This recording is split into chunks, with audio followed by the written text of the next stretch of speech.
तो आज का फर्स्ट एमसीक्यू बेचारा इतना मजे का तो नहीं है। Peptidoglycan location is where.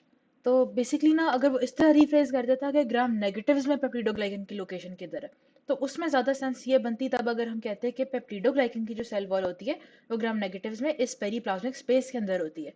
ठीक है, तो इसकी फ्रेजिंग इतनी अच्छी नहीं है बट कंसेप्चुअली पता हो कि the peptidoglycan cell wall is within the periplasmic space. फिर late oxidase positive, colistin resistant, cot sensitive and found in antiseptic solutions. अच्छा चले, अगर नॉन माइक्रो वाले बंदे को ये कॉट सेंसिटिव वाली बात नहीं भी पता तो इट्स ओके लेकिन हम लोगों ने एक प्रीवियस एमसीक्यू सेट में भी एक बड़ा आसान सा टेबल इसको कन्वर्ट करने के लिए किया था। हमने कहा था कि जो सूडोमोनास, बर्कहोल्डेरिया और स्टेनोट्रोफोमोनास हैं, इनको हम तीन प्रॉपर्टीज की बेसिस पे अच्छा सा एक पक्का रट्टा मार लेते हैं। सबसे पहले है ऑक्सीडेज टेस्ट। अगर सूडो की बात हो तो रैपिड ऑक्सीडेज पॉजिटिव। बर्कहोल्डेरिया देखें बी से बाद में ना, तो बर्कहोल्डेरिया बाद में पॉजिटिव आता है यानी लेट ऑक्सीडेज पॉजिटिव। और स्टेनोट्रोफोमोनास का ऑक्सीडेज नेगेटिव होता है। फिर बर्कहोल्डेरिया का पूरा नाम है बर्कहोल्डेरिया सिपेशिया। तो सी से सिपेशिया ना, तो ये कोलेस्टिन को इंट्रिंसिक रेजिस्टेंस होता है यानी सी से सी की इंट्रिंसिक रेजिस्टेंस है। और स्टेनोट्रोफोमोनास का पूरा नाम है Stenotrophomonas maltophilia. M for meropenem. तो मेरोपेनम कार्बापेनम है ना, तो इसमें कार्बापेनम्स की इंट्रिंसिक रेजिस्टेंस होती है। तो इवन इसी बात पे कि लेट ऑक्सीडेज पॉजिटिव है और कोलेस्टिन को रेजिस्टेंट है, तो ये कौन है? तो ये बर्कहोल्डेरिया होता है। और आमतौर पे जब हम इसकी प्लेटें देखते हैं तो उसमें जो कोट्रामोक्सिसोल होती है उसका बड़ा सारा जोन आ रहा होता है यूजुअली। ठीक है, तो इसका आंसर था बर्कहोल्डेरिया। और एक और हमने इन तीनों की जो कॉमन प्रॉपर्टी बात की थी वो क्या थी कि ये सिस्टिक फाइब्रोसिस के पेशेंट्स को बहुत उनमें तबाहियां मचाती हैं। ठीक है, और जो माइक्रो वाले हैं वो प्लीज ये याद रखें कि जो एस्कुलिन हाइड्रोलिसिस और जो डीएनएज है वो स्टेनोट्रोफोमोनास का पॉजिटिव होता है, वो इन दोनों का नहीं होता। ठीक है, ओके। फिर है एसिनेटोबैक्टर इज जो कि रेजिस्टेंट हो कोलिस्टिन को भी, कार्बापेनम को भी, अमीकासिन को भी। तो अब आप इसको क्या दें? अच्छा अब देखें, माइक्रो वालों को तो खैर इसका पता होगा बट नॉन माइक्रो वाले बेचारे बस प्लीज इसको याद ही कर लें। देखें जो एसिनेटो टाइप जैसे मल्टी ड्रग रेजिस्टेंट ऑर्गेनिजम्स होते हैं ना, वो अगर हर चीज को रेजिस्टेंट हो जाए तो आप फिर नई दवाइयां आप डालते हो, नई दवाइयां आप यूज करते हो। तो उन दवाइयों में हमारी एक ऐसी सेफेलोस्पोरिन है जो कि सिड्रोफोर है। ठीक है, आयरन को आयरन की जगह आके ये अंदर घुस जाती है सेल के, आयरन को परे फेंक देती है और खुद अंदर आके घुस जाती है। तो उसमें आती है आपकी सेफिडेरोकोल। ठीक है, जो कि नई एक सेफेलोस्पोरिन है, सिड्रोफोर। तो ये एक सैनफोर्ड का टेबल मैंने माइक्रो वालों के लिए लगा दिया हुआ है कि resistance to all antibiotics tested including आपकी पोलीमेक्सिन यानी इंक्लूडिंग आपकी कोलेस्टिन। तो अब आप क्या दो? तो आप इनको दो सेफिडेरोकोल। ठीक है, तो ये मैंने माइक्रो वालों के लिए एक लगा दिया। वे नॉन माइक्रो वाले बस ये कर लेंगे जब कुछ भी ना हो तो नई चीज इस्तेमाल करनी है, तो नई चीज हो गई सेफिडेरोकोल आपकी। फिर है patchy alopecia. Microscopy of hair shows arthroconidia as mosaic sheath, green fluorescence नजर आ रही है। अच्छा अब इसके लिए हम ऐसे करते हैं, जरा पहले ना फंगल डिजीजेस पढ़ लेते हैं, स्पेशली क्योंकि नॉन माइक्रो वालों को थोड़ी सी एमसीक्यूज जो आज के स्टार्ट होंगे उनमें थोड़ी डिफिकल्टी होगी। तो एटलीस्ट आई नो ये मुश्किल है और आई नो बड़ी आउट ऑफ कोर्स वाली बात लगती है, लेकिन अब मसला ये है कि जो माइक्रो का पेपर 2 होता है ना उसमें सिर्फ होते हैं एसएक्यूज। तो माइक्रो वालों के एमसीक्यूज जो पूरे किए जाते हैं वो फिर कॉमन पेपर के जरिए पूरे किए जाते हैं। तो it is better to be prepared, at least जो पूल में है वो प्लीज जरूर कर ले मेरे साथ। ठीक है, सारे मिलके करते हैं, कोई बात नहीं, मुझे भी फंगल डिजीज बहुत अजाब लगते हैं तो कोई बात नहीं, लेकिन इंशाल्लाह हम लोग सब मिलके पास करेंगे। ठीक है, अच्छा तो फंगल डिजीजेस में ना इस तरह से आप डिवाइड करते हो कि क्यूटेनियस, क्यूटेनियस वाले सिर्फ जो अभी मैं डर्मेटोफाइट्स की बात करने लगी हूँ ना वो इस क्यूटेनियस वाली कैटेगरी में फॉल करते हैं। तो जब मैं क्यूटेनियस कह रही हूँ तो इसका क्या मतलब है? डेड लेयर ऑफ स्किन तक, यानी जो ऊपर सिर्फ केराटिन वाली लेयर नहीं होती, सिर्फ उस तक, सिर्फ एपिडर्मिस तक। जैसे और जो जितने भी अपेंडिजियल ऑर्गन्स हैं जैसे हेयर है, नेल्स है। ठीक है, तो अपेंडिजियल ऑर्गन्स और ऊपर केराटिन वाली लेयर ऑफ स्किन और एपिडर्मिस। तो इन इन सारों को जो इन्फेक्शन कॉज कराता है वो क्यूटेनियस वाले आ जाएंगे। जैसे टीनिया वर्सिकलर, जो कि हमने मिलिसीजिया फरफर की बात की थी, हमने उसका सिर्फ स्किन पे पैचेस वाइट बनना देखा था ना, तो टीनिया वर्सिकलर में मिलिसीजिया आ गई। फिर पूरा एक ग्रुप ऑफ फंगाई आता है जिसको हम डर्मेटोफाइट कहते हैं, क्योंकि वो स्किन की इन्फेक्शन कॉज करा रही है तो उसी से नाम इसका पड़ गया।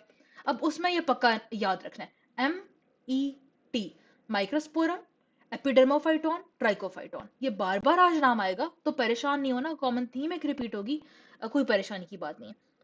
हल्का सा ये भी देख लेते हैं कि एक सबक्यूटेनियस वाली होती है, सिस्टेमिक वाले वो जो तबाहियां इंसान की मचा रहे होते हैं, कोक्सिडियोमाइकोसिस, हिस्टोप्लाज्मा, ब्लास्टोमाइसिस, ये सारा कुछ। और ऑपरचुनिस्टिक में वो आ जाएंगे जब आपकी इम्यूनिटी गिरी है। जैसे एस्परजिलस जब आ रहा था कि जब आपकी लंग्स टीबी से खराब हो गई हैं, जो बेचारा डीके वाला था, कैंसर वाला था, उसमें म्यूकोर आ रही थी, क्रिप्टोएड्स वाले में आ रही थी, कैंडिडा तब आती है जब कि नेचुरल बैरियर्स खराब हो जाए, जब आपका नॉर्मल फ्लोरा मर जाए। ठीक है, तो ये वाले। अच्छा, तो अब एक और जरा एक कॉन्सेप्ट पढ़ लेते हैं। यही जो डर्मेटोफाइट्स जो हमने बात की, ये वाले जो डर्मेटोफाइट्स थे, मेट वाले, तो इसमें एपिडर्मोफाइटॉन की कैटेगरी आती है। हमने मेट याद किया ना, MET, माइक्रोस्पोरम, एपिडर्मोफाइटॉन, ट्राइकोफाइटॉन। ठीक है, अब जरा इसकी बात करते हैं। अच्छा, ये जो कहते हैं ना कि टीनिया कैपिटस हो गई, टीनिया कॉर्पोरेस हो गई, दिस इज बेसिकली द बीमारी। ठीक है, द क्लिनिकल मैनिफेस्टेशन। तो अगर फॉर मतलब जो रिंग वर्म हम नहीं कहते, अगर वो रिंग वर्म सर पे हो रहा है तो सर पे कैप पहनते हैं ना, तो उसको टीनिया कैपिटस बोलेंगे।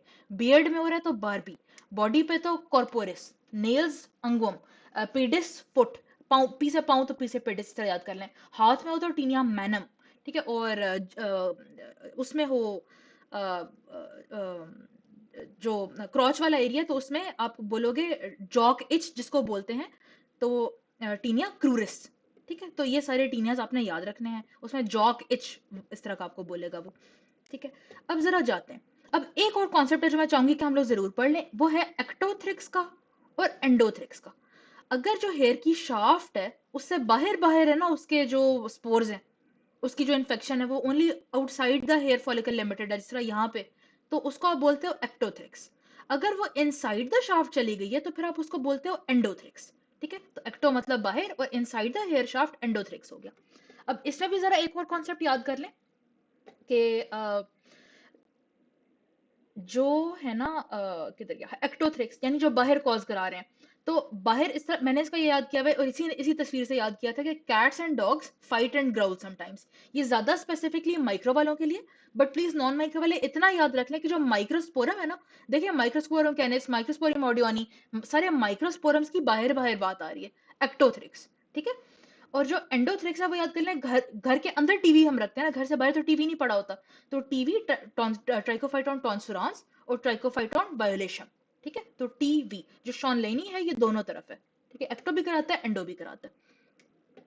फिर जरा एक और कॉन्सेप्ट देख लें कि जब डर्मा वालों ने देखना होता है ना कि टीनिया मीनिया चल रहा है या नहीं, रिंगवर्म की इन्फेस्टेशन है या नहीं, यानी ये वाली सारी फंगाएं हैं या नहीं, तो फिर वो लोग यूज करते हैं वुड्स लैम्प। उससे वो यूवी लाइट डालते हैं, तो उस यूवी लाइट में ना different fungi, different different dermatophytes different colour के चमकते हैं। उसमें बस दो रंग याद रखने हैं, बल्कि तीन, तीन माइक्रोस्पोरम्स के रंग जरूर याद रखने हैं, माइक्रो वालों ने भी और नॉन माइक्रो वालों ने भी। जो ऑडियोनी और कैनिस है ना, वो ब्राइट ग्रीन नजर आते हैं। ठीक है, जैसे ये ब्राइट ग्रीन नजर आ रहा है, ये वाली कैनिस की तस्वीर है। और जो जिप्सियम है, देखें जिप्सियम के अंदर वाई का लफ्ज आ रहा है, तो वाई फॉर येलो। ठीक है, तो ये प्लीज जरूर याद रखिएगा, ये नहीं भूलना। ठीक है, तो माइक्रोस्पोरियम ऑडियोनी और कैनिस ब्राइट ग्रीन है, माइक्रोस्पोरम जिप्सियम येलो है। अब जरा एमसीक्यू पे वापस हम अपना देखते हैं कि अब हमसे सॉल्व होता है यानी। तो पैची एलोपेशिया, पैची एलोपेशिया से वो आपको ये बता रहा है कि उसको टीनिया कैपिटिस चल रहा है, सर पे टीनिया चल रहा है। Microscopy of hair shows arthroconidia as mosaic sheath around the hair, यानी उसके जो कोनिडिया हैं, उसके जो स्पोर्स हैं, वो अराउंड द हेयर शाफ्ट आपको नजर आ रहे हैं, इनसाइड द हेयर शाफ्ट नहीं नजर आ रहे। इससे वो आपको बता रहा है कि ये एक्टोथ्रिक्स चल रहा है। फिर आ गई ग्रीन फ्लोरेसेंस। तो ग्रीन में हम लोगों ने, ग्रीन येलो में हमने क्या याद किया है, सॉरी ग्रीन में हम लोगों ने क्या याद किया, ब्लू ग्रीन में हम लोगों ने किया है ऑडियोनी। ठीक है, ओके, और दूसरा हमने कैनेस याद किया था, वो तो यहाँ पे है ही नहीं।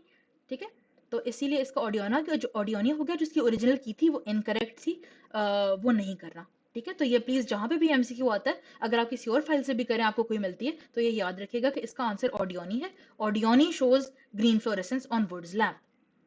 ठीक है, audouinii shows green fluorescence on Wood's lamp. ठीक है, ग्रीन फ्लोरेसेंस, और ये एक्टोथ्रिक्स करा रहा है। ऑडियो, ऑडियो की साउंड बाहर से आती है ना, तो बाहर से एक्टोथ्रिक्स। ठीक है, कैट्स और डॉग्स भी बाहर रहते हैं, तो कैनिस डॉग यानी वो बाहर है। ठीक है, अच्छा, फिर है storage of micro organisms most effective intracellular environmental agent. अच्छा, वो ये कह रहे हैं कि जब आप माइक्रो ऑर्गेनिजम्स को स्टोर करते हो तो आप क्या अंदर किस में उनको घोल के आप स्टोर करते हो? कौन है जो उनका इंट्रासेलुलर स्ट्रक्चर एज सच ही रखेगा, उन बेचारों के अंदर आइस नहीं बनने देगा लो टेम्परेचर्स पे? तो हम ये करते हैं जब कोई बहुत ऑर्गेनिज्म पसंद आ जाता है ना, बहुत देर तक रखना हो। जैसे फॉर एग्जाम्पल मैंने लिस्टीरिया स्टोर करके रखना है कि जब जनरेशन मेरे जूनियर्स आए, अगले से अगले जूनियर्स आए, तो इनको वही लिस्टीरिया का स्टेन निकाल के मैं उसको सब कल्चर करूँ और मैं उन लोगों को दिखाऊं। तो मैं तो आप क्या करते हो? आप ये करते हो, आप ग्लिसरॉल ब्रॉथ लेते हो, ग्लिसरॉल ब्रॉथ के अंदर उस ऑर्गेनिज्म के ढेर सारी कॉलोनियां पकड़ते हो और आप अंदर घोल देते हो। फिर आप उसको फ्रीज कर देते हो -80 वाले फ्रीजर में। ठीक है, आप उधर रख देते हो। फिर आप जब भी उसको वापस इंक्यूबेट करोगे, निकाल जब भी आपका निकालने का दिल चाहेगा आप निकालो, आप इंक्यूबेटर में रखो कोई 15-20 मिनट। जब वो गर्म हो जाएगा तो फिर आप आराम से यूज करो, उसको उगाओ जो मर्जी करो। तो ग्लिसरॉल का फायदा ये है कि वो इंट्रासेलुलर ना आइस नहीं बनने देता, स्ट्रक्चर एज सच रखता है। ठीक है, तो वही कि penetrates the cell, helps reduce the intracellular ice formation. तो अंदर की एनवायरनमेंट बिल्कुल स्टेबल रहती है सेल की। फिर है जॉकेज। जॉकेज जो मैं कह रही थी कि आपका जो क्रॉच ग्रोइंग वाला क्रॉच वाला जो एरिया होता है, तो वहां पे होती है, और इसका टीनिया क्रूरिस भी नाम होगा। तो वो कहते हैं आप जो जब आप एगर पे देख रहे हो ना, तो आपकी व्हाइट पफी पफी सी कॉलोनीज नजर आ रही हैं, पफी पफी सी ऐसी सी कॉलोनीज नजर आ रही हैं, पफी सी। और जो रिवर्स है, यानी ये उसकी फ्रंट साइड है ना, तो फ्रंट साइड है, और अगर मैं इस प्लेट को पलटूं और मैं पीछे से देखूं इसको, तो उसका जो रिवर्स होगा वो इस तरह का कहते हैं येलो स्टार है, येलो रिवर्स। माइक्रोकोनिडिया नहीं है, और मैक्रोकोनिडिया बड़े उसके क्लब शेप है। यानी वो कह रहा है मैक्रोकोनिडिया, माइक्रोकोनिडिया जो छोटा गोलू है वो माइक्रोकोनिडिया है। वैसे खैर ये माइक्रोकोनिडिया तो नहीं है। माइक्रोकोनिडिया इधर से आपको दिखा देती हूँ। देखें, ये एक बड़ा सारा जा रहा है ना, बड़ा सारा क्लब है, और एक मिनी सा पीस एक ये निकला हुआ है। ठीक है, तो जो छोटी चीज है वो माइक्रोकोनिडिया, जो बड़ी चीज है वो मैक्रोकोनिडिया होती है। ठीक है, तो कॉन्सेप्ट आप लोगों ने इस तरह याद रखना है, लेकिन खैर ये माइक्रोकोनिडिया है नहीं, लेकिन कॉन्सेप्ट नॉन माइक्रो वालों को बस ऐसे ही पता हो। ठीक है, और क्लब शेप्ड मैक्रोकोनिडिया फॉर एपिडर्मोफाइटोन नहीं भूलना है, micro and non micro both please.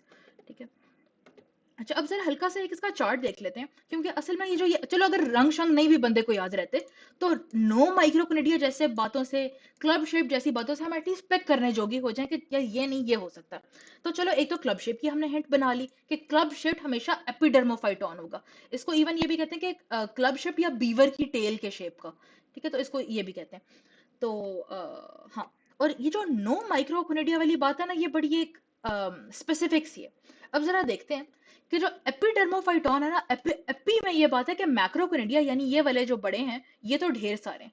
ठीक है, और जो माइक्रोकोनिडिया वो बिल्कुल ऑलमोस्ट एब्सेंट होते हैं, आपको बहुत हार्डली मतलब नहीं मिलता।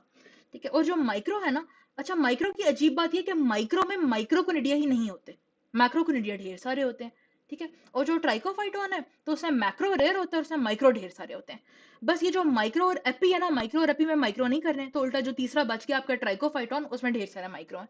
ठीक है, तो मेट हमने याद किया था ना, MET। तो मेट में पहले दो में मैक्रोज हैं, ऐसे ऐसे आते आते माइक्रो हो गए। ठीक है, ऐसे याद कर लें। अच्छा, तो इसका ओरिजिनल आंसर गलत था, इसका अब करेक्शन हो गई हुई है, और अब आंसर बन गया है एपिडर्मोफाइटोन फ्लोकोसम।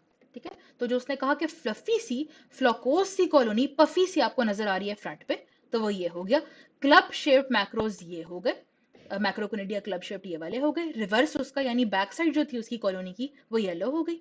ठीक है, और हाँ, एक और वो चीज बोल रहा है, अबंडेंट क्लमिडोस्पोर्स। ठीक है, तो ये आपके गोलूज जो है, आपको क्लमिडोस्पोर्स नजर आ गए। ठीक है, नॉन माइक्रो वाले बेशक क्लमिडो का ना भी लफ्ज याद करें, लेकिन माइक्रो वालों को प्लीज पता हो कि मैक्रोकोनिडिया का होना और क्लमिडोस्पोर का होना इन एपिडर्मोफाइटोन बहुत एक प्यारी उसकी डायग्नोस्टिक वाली बातें हैं। ठीक है, ये उसका माइक्रो क्लमिडोस्पोर्स इधर भी नजर आ रहे हैं। ठीक है, ये जो गोलूज बने हुए हैं। Okay. फिर IV daptomycin given to a patient but needs to be monitored. अच्छा, एक बड़ी एक पॉपुलर बात है कि जब आप कि डेप्टोमाइसिन की ना बातों में आती है, साइड इफेक्ट्स में आता है मसल टॉक्सिसिटी, ये बहुत एक उसकी स्पेशल बात है।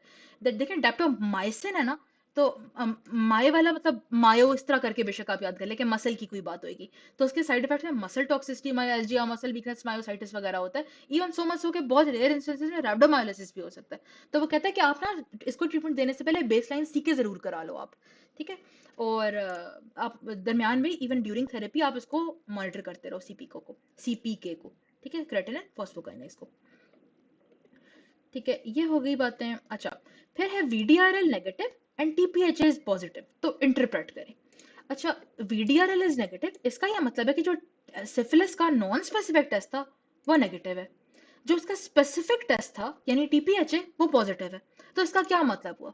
तो देखें, एक ये भी हम कहते थे कि जिस बंदे ने ट्रीटमेंट ले ली सिफिलिस की, तो ट्रीटमेंट लेने के बाद जो नॉन स्पेसिफिक होते हैं वो नेगेटिव हो जाते हैं। तो वीडीआरएल नेगेटिव हो गया क्योंकि उसने ट्रीटमेंट ले ली, और टीपीएचए पॉजिटिव हो गया। लेकिन पॉजिटिव हो गया क्या मतलब, रहा पॉजिटिव, बिकॉज टीपीएचए जो आपके स्पेसिफिक टेस्ट होते हैं they will remain positive for life. ये लोग ट्रीटमेंट से नेगेटिव नहीं हो रहे होते। ठीक है, तो इसका क्या आंसर बनेगा कि वो ट्रीटेड है इसलिए वीडीआरएल उसका नेगेटिव हो गया है और टीपीएच उसका पॉजिटिव है। हल्का सा जरा इसके टेबल से भी देख लेते हैं कि वीडीआरएल जब नेगेटिव हो जाए, वीडीआरएल जब नेगेटिव हो, टीपीएचए पॉजिटिव हो, तो क्या क्या हमारे पास पॉसिबिलिटीज हो सकती हैं। एक तो यह कि प्रोजोन है, कि यानी आपका वीडीआरएल फॉल्स नेगेटिव आ रहा है क्योंकि एंटीबॉडीज बहुत ज्यादा है और एंटीजन कम है, तो आप सीरम को डाइल्यूट कर लो तो आपका ये मसला हल हो जाएगा। फिर या वो बंदा रह गया लेटेंट सिफिलिस में, ठीक है, तो लेटेंट का तो यहाँ पे ऑप्शन ही थैंकफुली कोई भी नहीं है। और या उसको ट्रीटेड है, मतलब ट्रीटेड है या बस अब पास्ट इन्फेक्शन कोई चली गई है कि मतलब पुराना है, अभी है, ठीक हो गया है। ठीक है, तो वो हमारे पास, यस, वो हमारे पास ऑप्शन है ट्रीटेड वाला। ठीक है। अच्छा, um, hmm. A mother brings her 5-month-old child with complaints of progressive muscle weakness. बेचारा सर भी नहीं होल्ड कर सक रही। द मदर गिव्स हिस्ट्री कि उसने उसको सोया बेस्ड फॉर्मूला दिया था, स्वीटेंड विद हनी। तो जब भी यंग बेबी में हनी की बात हो और हनी के बाद बिल्कुल वो फ्लॉपी हो जाए, बिल्कुल लूज फ्लैसिड पैरालिसिस हो जाए बेबी में, तो हम किस ऑर्गेनिज्म को याद करते थे? हम करते थे ये हमारी हिंट थी क्लोस्ट्रिडियम बोचुलिनम के लिए। और हमारी बोचुलिनम की क्या हिंट थी? हमारी हिंट थी कि ये कैंड फूड्स में होगा। और क्यों ये फ्लैसिड पैरालिसिस कराता है? क्योंकि एसिटाइल कोलिन का इसने निकलना बंद कर दिया, तो जिस चीज ने आके न्यूरोमस्कुलर जंक्शन में एक्ट करना था वो आ ही नहीं रही, तो एक्शन कैसे होएगा? ठीक है, ओके। फिर इसकी क्लिनिकल फाइंडिंग्स में हम लोगों ने तब एक बात पढ़ी थी कि वूंड से ये आ सकता है, वूंड बोचुलिनम से, कैंड फूड से आ सकता है, और इन्फेंट बोचुलिनम भी इसकी एक फॉर्म होती है। इन्फेंट वाला वही कि वो जो हनी नहीं दे देते बच्चों को, तो वो हनी अगर कंटामिनेटेड विद स्पोर्स ऑफ बोचुलिनम हो तो आपको इसका इन्फेक्शन हो जाता है और बेबी बिल्कुल फ्लॉपी पैरालिसिस शो करता है। ठीक है, मतलब बिल्कुल ढीला हो जाता है। ठीक है, फ्लॉपी बेबी सिंड्रोम्स को कहते हैं। ओके, तो इसका क्या आंसर हो जाएगा कि क्लोस्ट्रिडियम बोचुलिनम की उसका इन्फेक्शन हो गई थी, मसल वीकनेस, हेड ही नहीं बेचारा होल्ड कर सक रहा, और हनी की जिक्र है, तो ये हमारे कैच पॉइंट्स थे फॉर बोचुलिनम। ठीक है, कैंड फूड्स का नहीं भूलना ऑल्सो। फिर 25-year-old man presents with fever, headache, gives history of swimming and diving in warm fresh water lakes near Karachi. अच्छा, कराची का है और वार्म फ्रेश वाटर लेक्स, और उसके बाद उसको मेनिंजाइटिस की हिस्ट्री है ना, तो बस ऑलमोस्ट अंधाधुंध आपने नेग्लेरिया बस ढूंढना शुरू कर देना है। फर्दर वो ये कह रहा है कि ये कोई ऑर्गेनिज्म था, ऐसा लग रहा है कि जो क्रिब्रिफॉर्म प्लेट के थ्रू गुजरे। तो अब ये क्या बात है? तो अच्छा, इसकी ना नेग्लेरिया की 3 फॉर्म्स होती हैं। एक तो सिस्ट वाली, सिस्ट वाली form is not the infective form. फिर इसकी 2 ट्रोफोजाइट की फॉर्म्स होती हैं, एक अमीबॉइड ट्रोफोजाइट फॉर्म जो अमीबे की शक्ल का होता है, और एक फ्लैजेलेट ट्रोफोजाइट फॉर्म। तो जब पानी में से फिरना ढूंढना होता है ना होस्ट को ढूंढने के लिए, तो तब इसकी फ्लैजेलेट वाली फॉर्म होती है। जब फाइनली होस्ट मिल जाता है, होस्ट की नाक के पास ही आ जाता है, तब ये शिफ्ट कर जाता है इस अमीबॉइड फॉर्म में। तो माइक्रो वालों के लिए पता हो कि कौन से वाला is the infective form of Naegleria fowleri, तो it is the amoeboid trophozoite form of Naegleria fowleri. ठीक है, amoeboid form, not the flagellate form. और ये करता क्या है कि पानी के थ्रू ना ये नाक से घुसता है, नाक से घुस के ये फॉलो करता है पाथवे ऑफ ऑल्फैक्टरी नर्व्स को। ऑल्फैक्टरी नर्व्स को फॉलो करते करते ये होती है क्रिब्रिफॉर्म प्लेट, उससे घुसते और डायरेक्ट आपके ब्रेन में चला जाता है। ठीक है। अच्छा, इसमें एक और एमसीक्यू जो मैं चाहूंगी कि हम लोग जरूर कर लें, अब है तो ये प्रोटोजोआ, प्रोटोजोआ है ना, अमीबा की कैटेगरी में ये आ रहा है। तो प्रोटोजोआ में तो ग्लूकोज, मतलब अगर सेल काउंट ज्यादा हो, ग्लूकोज तो चलो कम ही होगा, बट सेल काउंट में लिम्फोसाइटोसिस होता है। ये इसकी एक एक्सेप्शन ये है कि इसमें न्यूट्रोफिलिक ल्यूकोसाइटोसिस होता है, यानी तस्वीर मिल रही होती है बैक्टीरियल मेनिंजाइटिस से। ये बहुत बहुत इसकी एक स्पेसिफिक बात है, ये नहीं भूलना। तो बैक्टीरियल मेनिंजाइटिस से तस्वीर मिलती है निग्लेरिया की, यानी प्रोटीन एलिवेटेड होगा, ग्लूकोज कम होगा, लेकिन बजाय के लिम्फोसाइट ज्यादा हो, न्यूट्रोफिलिक ल्यूकोसाइटोसिस होगा। ठीक है। अच्छा, तो कराची वाले को जो क्रिब्रिफॉर्म प्लेट से आया, कौन आया? निग्लेरिया फाउलेरी, और उसने मेनिंजाइटिस कॉज करा दिया, और इसकी बीमारी का प्यारा लफ्ज है प्राइमरी अमीबिक मेनिंजोएन्केफेलाइटिस। फिर 35-year-old man develops fever, he also complains कि उसको pain and difficulty in opening the jaw हो गई है, टेस्टीज में भी पेन है, यानी वो कह रहा है कि उसको ऑर्काइटिस भी शुरू हो गया, और शुरू में उसको pain and opening the jaw थी। ठीक है, तो ये कोई मैं पेरोटिड की बात सोच सकती हूँ। तो physical examination shows bilateral parotid gland swelling and orchitis. तो ये किसकी कॉम्प्लिकेशन है ऑर्काइटिस, और ये कौन कराता है पेरोटिड ग्लैंड स्वेलिंग? तो मम्स में उसको ऐसे हो गया। ठीक है। पैंक्रेटाइटिस, ऑर्काइटिस, ये बातें फॉर मम्स नहीं भूलनी। A 30-year-old man suffers from RTA, severe trauma of lower limbs हो गया, जिसके लिए उसे सर्जरी हुई, डिब्राइडमेंट ऑफ सॉफ्ट टिश्यू हुआ, उसके बाद उसको इन्फेक्शन होगी उस RTA के बाद, और आपको ना क्रेपिटिस आ रहा है, फाउल स्मेलिंग डिस्चार्ज, एक्सरे पे भी पॉकेट्स बनी हुई है, मतलब एयर आया हुआ है जिसकी वजह से क्रेपिटिस आ रहा था। तो ये कौन है जो टिश्यूज में जाके इतना एयर बना देता है, गैस बनाता है? तो इट इज क्लोस्ट्रिडियम परफेंजेंस। तो वो कह रहे हैं कौन सा टॉक्सिन ये बनाएगा? तो हमने बात की थी कि perfringens forms lecithinase, lecithinase is an alpha toxin. ठीक है, तो ये हमने बहुत एक पक्का, हम एमसीक्यू पक्का अपना कर चुके हैं। A 30-year-old female gives birth to a child, rural areas of Sindh में रहती है, वहां पे उसकी कोई एंटीनेटल पेरीनेटल केयर की फैसिलिटीज नहीं थी, स्पॉन्टेनियस वेजाइनल डिलीवरी हो गई है, 3 days आफ्टर द बर्थ बेचारे इन्फेंट को फीवर, फिट्स और रिफ्यूजल टू टेक फीड हो गया। यानी उसको बेसिकली वो कह रहा है कि मेनिंजाइटिस हो गया। सीएसएफ पे आपको हाई प्रोटीन लो ग्लूकोज, मतलब इस बात ने कंफर्म कर दिया कि प्रोटीन हाई और लो ग्लूकोज है, कि ये बैक्टीरियल मेनिंजाइटिस है। और जब कल्चर किया तो आपको बीटा हेमोलिटिक कॉलोनीज नजर आ गई। तो क्या अगर क्या मदर करती तो हम इसको प्रिवेंट कर सकते। तो अगर मदर की हमें कैरेज पहले पता चल जाती ना ग्रुप बी स्ट्रेप्टोकोकस की, जो कि इस सिनेरियो में है, तो ग्रुप बी स्ट्रेप्टोकोकस में अगर आप एम्पिसिलिन देते ना ड्यूरिंग लेबर, तो आप इसको प्रिवेंट कर सकते थे कि जीबीएस मर जाता और बेबी सेव हो जाता, क्योंकि बेबी मम्मा से पहले लेके आया जीबीएस को, ग्रुप बी स्ट्रेप्टोकोकस को। अच्छा, इसमें अब ये लोग कहते हैं कि जो लिस्टीरिया है वो क्यों नहीं आंसर हो सकता था, ए क्यों नहीं हो सकता था? तो लिस्टीरिया तो बात बिल्कुल ठीक है, Listeria also forms beta hemolytic colonies, और जो हम नियोनेटल मेनिंजाइटिस का हम बेल याद करते थे, तो उसमें भी ग्रुप बी इकोलाई और लिस्टीरिया, तो लिस्टीरिया बिल्कुल बीटा हेमोलिटिक है, बिल्कुल वो डीडीज में हमारे आ सकता है। अच्छा, और अब ये आर्गुमेंट बिल्कुल वैलिड है, लेकिन अ, अब असल में जब उसने कह दिया ना कि बीटा हेमोलिटिक, अगर narrow zone of beta haemolysis होती तो वो स्पेसिफिकली आपको मेंशन करके बताता। अगर वो सिंपल बीटा हेमोलिटिक कह रहे हैं ना, तो इट इज अंडरस्टूड के वो कंप्लीट बीटा हेमोलिसिस की बात कर रहा है, प्यारे बड़े जोन की बात कर रहा है। ठीक है, तो यही लिखा हुआ है कि एमसीक्यू नॉट गुड क्वालिटी, क्योंकि लिस्टीरिया जीपीएस दोनों आंसर हो सकते थे, दोनों बीटा हेमोलिटिक है। बट अगर गुड एमसीक्यू होता तो वो जोन ऑफ हेमोलिसिस आपको जरूर बताता, जिस तरह अगर लिस्टीरिया हो तो वो नैरो जोन ऑफ बीटा जरूर आपको बताएगा, और अगर लिस्टीरिया होता तो हम ये वाला ऑप्शन चूज करते हैं कि अवॉइड चीज इन प्रेगनेंसी। बट यहाँ पे क्योंकि उसने स्पेशल मेंशन नहीं किया कि नैरो जोन, उसने जस्ट बीटा हेमोलिसिस की कहा हुआ है, तो it is better to assume कि it is group B Streptococcus, जिसमें आप एम्पिसिलिन दोगे। ठीक है, तो आप प्रिवेंट कर सकते थे। अच्छा, एक और बात बस माइक्रो वालों को पता हो, ये बस स्पेशल माइक्रो वालों के लिए सीएलएसआई का एक एनेक्डोट है। उसमें वो कहता है कि जीबीएस के लिए, ग्रुप बी स्ट्रेप्टोकोकस के लिए जो इंट्रापार्टम आप प्रोफाइलैक्सिस देते हो, पेनिसिलिन एम्पिसिलिन टॉप चॉइस है। बट अगर उसको लो रिस्क फॉर एनाफिलैक्सिस है ना पेनिसिलिन के साथ, तो आप उसको, जो पेनिसिलिन एलर्जिक है, तो फिर आप उसको सेफाजोलिन दो, वो किधर गया, सेफाजोलिन दो, किधर, हाँ, और सेफाजोलिन दो।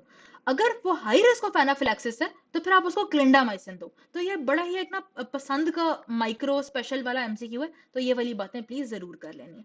ठीक है, तो इसीलिए इसीलिए आप ग्रुप बी स्ट्रेप्टोकोकस में ऑलवेज जब आप इसकी डिस्कें लगाते हो, तो आप इंड्यूसिबल क्लिंडामाइसिन रेजिस्टेंस के लिए क्लिंडा और इथ्रो को साथ साथ लगाते हो for group B streptococcus as well, क्योंकि अगर वो है हाई रिस्क है फॉर पेनिसिलिन एलर्जी, तो आप उसको क्लिंडामाइसिन का ऑप्शन का आप रखना चाहते हो।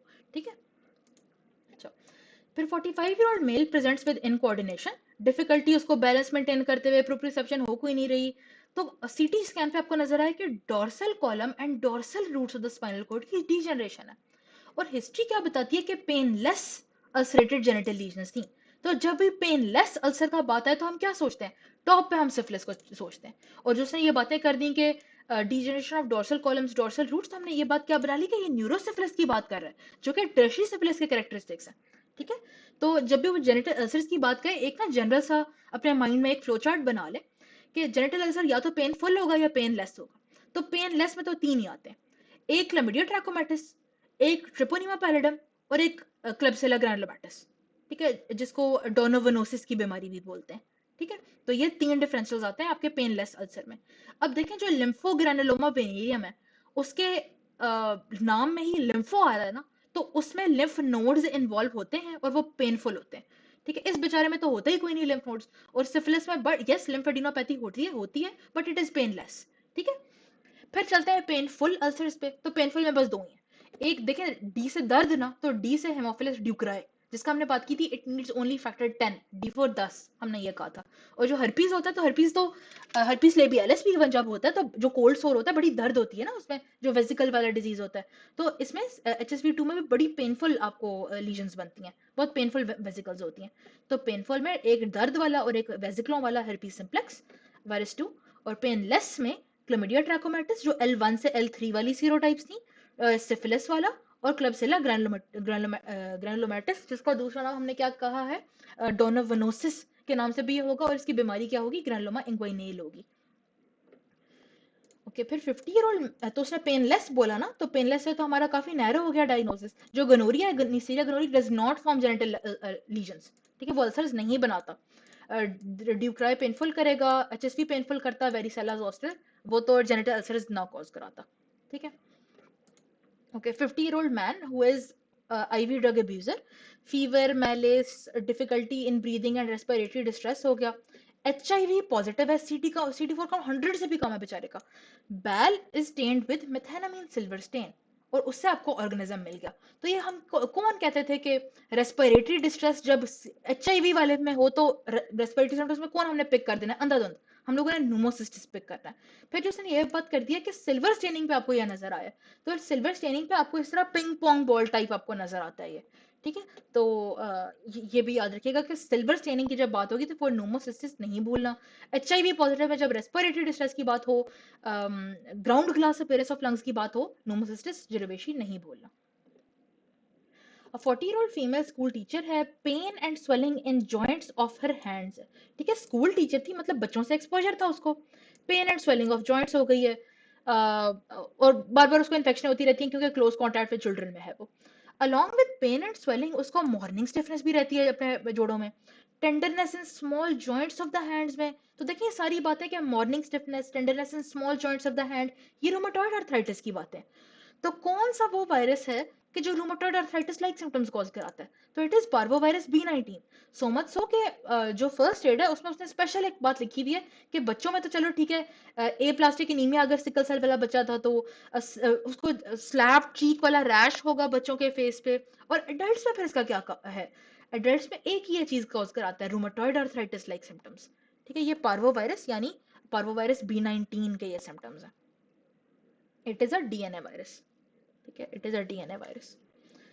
A 28-year-old 3 month pregnant female, veterinary doctor है, ठीक है, जानवरों से यानी अब इसको कोई बीमारी होने लगी है, तो presents with fever, fatigue, malice, cervical lymphadenopathy भी है, ब्लड CP पे आपको लिम्फोसाइटोसिस मायने आपको थोड़ा कंफर्म होता जा रहा है कि यार वायरस की ही कोई बात होने लगी है।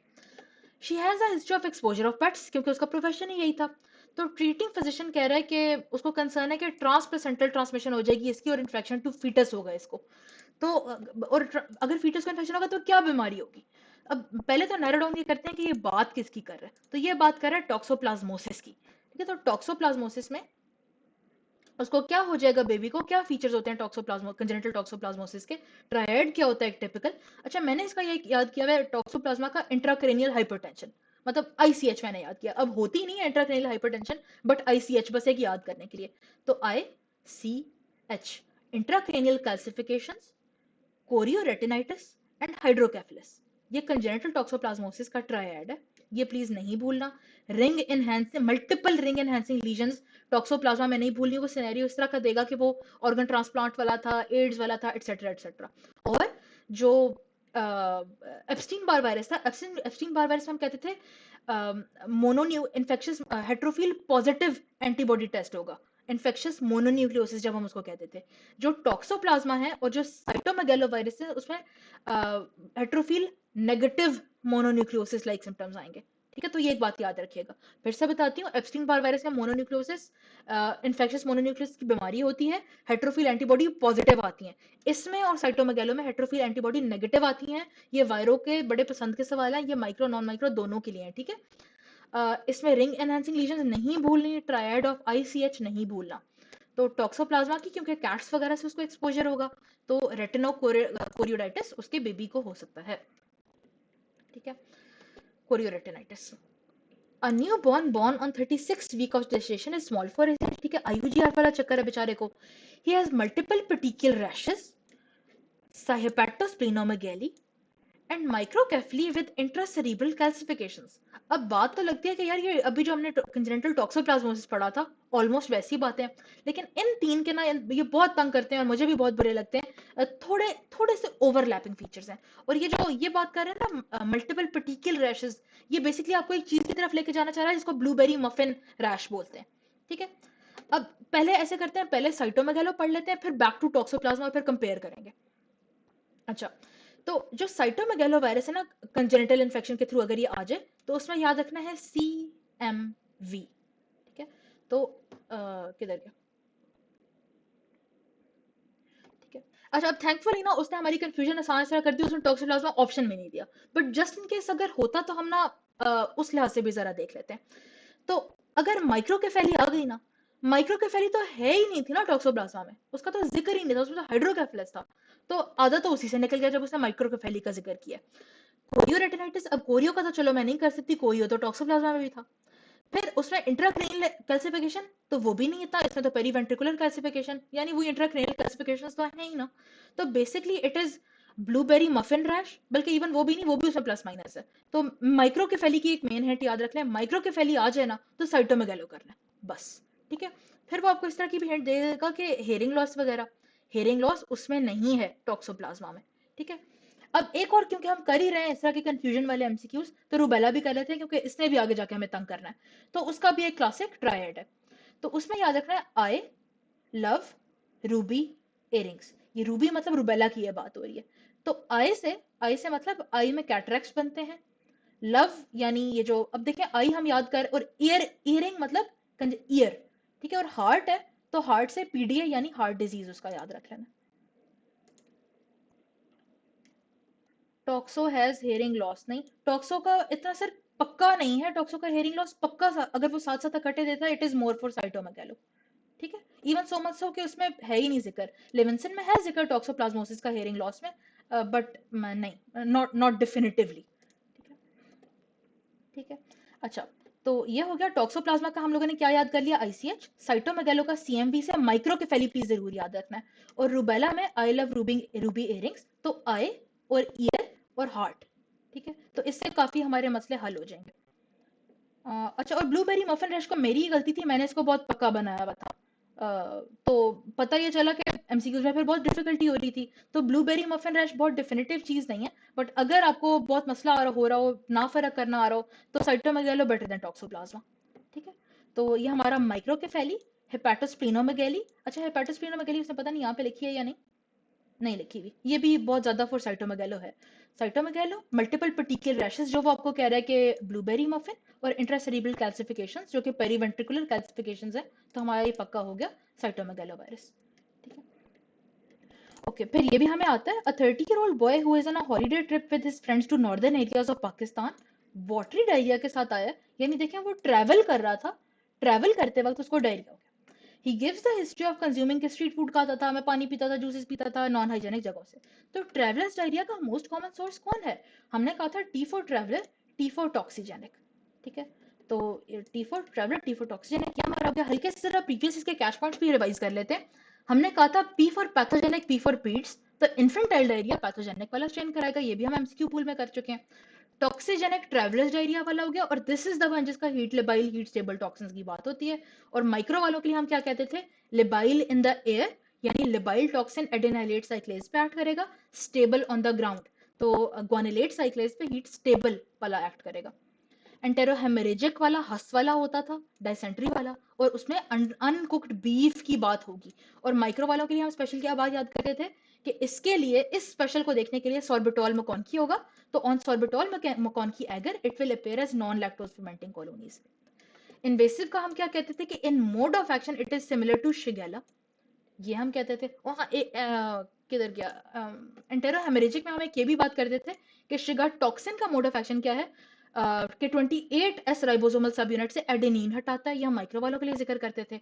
और नियोनेटल मेनिंजाइटिस वाला कौन सा है? जिसके पास K1 कैप्सुलर एंटीजन है। ठीक है, तो इसके बियॉन्ड वो हमसे ना इकोलाई के स्ट्रेन्स का नहीं सवाल करेगा। ओके, फिर 45-year-old फार्मर था, उसका बस फार्मर के हैंड पे पस्च्यूल बन गया और लोकलाइज लिम्फेडिनोपैथी हो गई, ब्लैक स्कार बन गया। तो और हाँ, ग्राम स्टेन पे box car shaped gram positive rods. अब इससे प्यारा एमसीक्यू हमें नहीं सेट करके दे सकता था। तो स्कार वाला कैरेक्टरिस्टिक किसकी बात करते थे? एंथ्रेसिस की। और माइक्रो वालों के लिए अगर वो पूछता है कि what is the lesion seen in bacillus anthracis, तो उस लीजन का नाम हम स्कार नहीं लिखेंगे, हम लिखेंगे इट इज मैलिग्नेंट पस्ट्यूल। ठीक है। और इसके एडीमा फैक्टर और लीथल फैक्टर, मतलब एंथ्रेक्स का जो टॉक्सिन होता है उसके एडीमा फैक्टर और लीथल फैक्टर को क्या चीज चाहिए होती है टू एक्ट? उनको प्रोटेक्टिव एंटीजन चाहिए होता है। ठीक है, तो ये भी हम अपने एक एमसीक्यू को हम कवर कर चुके हैं। ओके, पर 10-year-old boy suffered from severe throat infection, antibiotics ली और ठीक हो गया। उसके बाद उसको एडीमा, हेमेचूरिया, हाइपरटेंशन हो गई, यानी ये बातें कर रहा है कि उसको ग्लोमेरुलनेफ्राइटिस हो गया। तो गले खराब होने के बाद इस तरह के फीचर्स आना, ये किसका था? ये पायोजेनीज की बातें होती थी। और अगर इसी थ्रोट इन्फेक्शन के बाद वो हार्ट मरमर की बात करता, तो हम रोमैटिक फीवर की तरफ उसको लेके जाते। ठीक है, और ये कौन सा type of hyper sensitivity reaction हम पिक करेंगे? हम कहेंगे 3, टाइप 3 यानी इम्यून कॉम्प्लेक्स बनने वाला, क्योंकि हमने कहा था एजीएन में 3 लेटर्स आते हैं। ठीक है, तो it is type 3 hyper sensitivity reaction. और अगर हम रोमैटिक फीवर की बात करें तो रोमैटिक में आरएफ में 2 लेटर्स आते हैं, तो वो टाइप 2 हाइपर सेंसिटिविटी रिएक्शन है। A 15-year-old boy presents with fever along with pain in right lower quadrant of abdomen. On basis of clinical evaluation, he is suspected to have appendicitis और appendectomy कर दी है।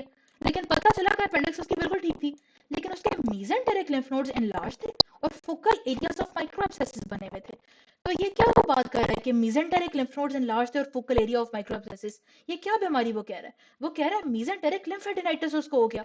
तो और हाँ, organism आपको क्या मिला? ग्राम नेगेटिव रॉड्स मिली जो कि ग्रोथ शो करती थी 22 डिग्रीज पे। तो ये कौन है जो लिस्टीरिया के अलावा भी एक भाई है जो कोल्ड एनरिचमेंट शो करता है और ग्राम नेगेटिव रॉड्स हैं? लेकिन तो ये है, और मेसेंटेरिक लिम्फेडेनाइटिस के ये बहुत पॉपुलर ऑर्गेनिज्म है। और गलती होती ही यही है कि अपेंडिसाइटिस के डिटो फीचर मैच कर रहे होते हैं, अपेंडिक्स निकल जाती है, अपेंडिक्स नॉर्मल होती है। तो इट इज यर्सीनिया एंटेरोकोलिटिका। ठीक है, और ये डायरिया डेसेंट्री में बड़ा एक कॉमन इम्प्लिकेटेड एजेंट है, लेकिन पोर्क वगैरह के खाने के साथ। ठीक है। अच्छा, तो मेसेंटेरिक लिम्फेडेनाइटिस की बातें हो गई, और कोल्ड टेम्परेचर पे इसका जो था, और कोल्ड टेम्परेचर पे जो भी होता है उसको आप साइक्रोट्रॉफ्स कहते हो। ठीक है। तो ये बातें हो गई। अच्छा, इसका एक और कर लेते हैं, है लेकिन माइक्रो का एमसीक्यू नहीं है, बेसिकली ट्रांसफ्यूजन मेडिसिन का एमसीक्यू है, लेकिन साथ ही कवर कर लेते हैं। ट्रांसफ्यूजन वाले पूल में ना एक है कि जो ब्लड बैग्स, जो फॉलोइंग में से कौन सा कंपोनेंट है कि जो कि जब आप देते हो तो बंदा फॉरन सेप्टिक शॉक में चला जाता है, तो वो आप प्लेटेट पे टिक करते हो। तो आप प्लेटेट के बैग पे क्यों टिक करते हो? क्योंकि प्लेटेट को आप रखते हो रूम टेम्परेचर पे। तो रूम टेम्परेचर पे ना यर्सीनिया टाइप ये गंध बड़ा ज्यादा पसंद से उगता है। ठीक है, तो उसमें एक ये भी एमसीक्यू है कि कौन ज्यादा इम्प्लिकेटेड होता है। तो क्योंकि वो 22 पे वो बैग्स रखे जाते हैं, रूम टेम्परेचर पे रखे जाते हैं, 22-24, तो उसमें आप यर्सीनिया को टिक करते हो एज कॉज ऑफ सेप्सिस। ठीक है। अच्छा, फिर है 40-year-old man is admitted with fever, shortness of breath, cough, cyanosis. Chest x-ray पे उसका राइट लोअर लोब में कंसोलिडेशन है। ठीक है, तो वो कहते हैं कि ये कौन है? वैसे आई थिंक ये रिकॉल ये, क्योंकि इतनी कोई प्यारी इन्फॉर्मेशन नहीं दी हुई, बट अगर वो जस्ट इतनी सी देता है, सिंपल कम्युनिटी एक्वायर्ड निमोनिया की बात कर रहे हैं, simple consolidation of the right lobe, तो आपने स्ट्रेप्टोकोकस निमोनिक को इस केस में टेक करना है, क्योंकि it is the most common cause of community acquired pneumonia. ठीक है। ओके, फिर 30-year-old फीमेल आई है 30 वीक्स जेस्टेशन पे। अब उसको ना हेडेक, प्रेग्नेंट फीमेल है, ठीक है, हेडेक, फीवर, बॉडी एक उसको हो रहा है, स्पॉन्टेनियस अबॉर्शन हो गई है बेचारी को, सिवियर एमनियोनाइटिस है upon examination of products of abortion. तो कहते हैं कि ये क्या हुआ है? तो सारी बातें लिस्टीरिया पे बहुत ज्यादा फिट हो रही हैं कि प्रेग्नेंट फीमेल थी, स्पॉन्टेनियस अबॉर्शन, और उसको हेडेक, फीवर, बॉडी एक्स, यानी इसी हेडेक, फीवर, बॉडी एक, माइल्जिया टाइप सिम्टम्स, ये लिस्टीरिया गैस्ट्रोएंटेराइटिस में भी हो जाती हैं। ठीक है।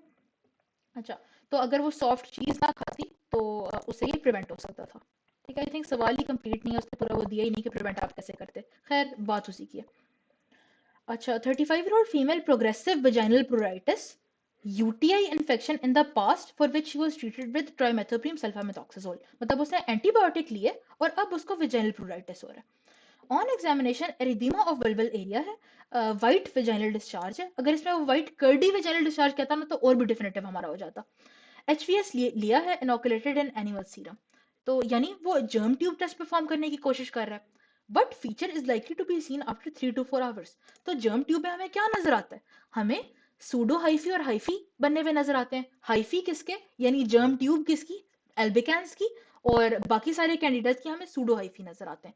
ठीक है, तो ये बेसिकली पूरा जो सिनेरियो उसने बताने की कोशिश की है, उसने वेजाइनल कैंडिडाइसिस की कैंडिडल कैंडिडा वल्वोवेजिनाइटिस की बात करने की कोशिश की है, जिसके लिए हम कह रहे थे कि कर्डी भी अगर वो बोल देता तो बहुत अच्छी बात हो जाती। और कैच हमने किधर से किया, जो उसने कहा है कि एंटीबायोटिक्स नहीं तो उसके बाद उसको प्लूराइटिस स्टार्ट हो गया, क्योंकि आपका सारा नॉर्मल फ्लोरा तो मर गया, ज्यादा हो गया कैंडिडा।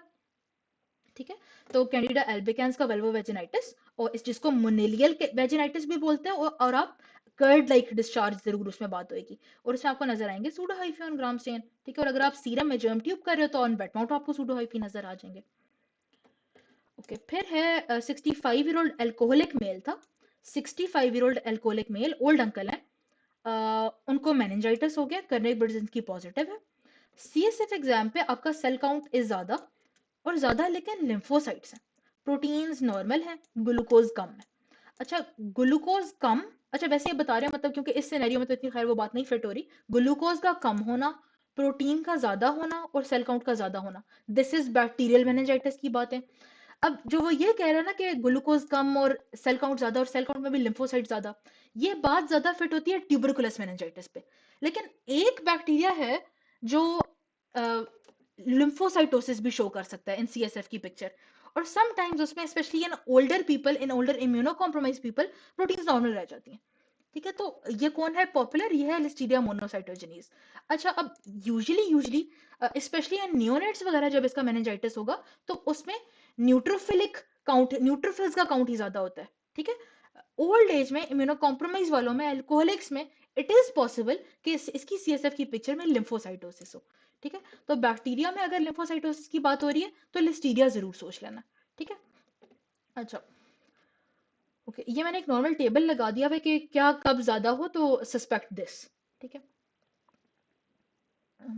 ओके, फिर है 38 year old female, severe headache nausea के साथ आई है, history of heart transplant 1 year back, यानी currently she is probably on anti anti वो क्या होते हैं ऑर्गन से, वो जो इम्यूनोसप्रेसेंट्स होते हैं, रिंग एंड, तो मतलब इम्यूनो कॉम्प्रोमाइज्ड है, इस पूरी जुमले से आपको ये बताने की कोशिश कर रहा है। रिंग एनहांसिंग लीजंस है। अभी ये हमने रिंग एनहांसिंग लीजंस की किसमें बात की है अभी previously, multiple cyst like structures were identified on the biopsy of the brain tissue, culture सारे नेगेटिव थे।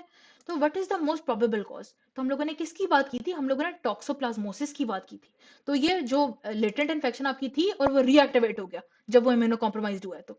ठीक है, अच्छा एक और साइड पे ही बात याद रख लें कि अगर सिंगल एनहांसिंग लीजन की बात होती ना, तो एप्स्टीन बार वायरस का सीएनएस लिम्फोमा सोचना है, specially in immuno compromised patients.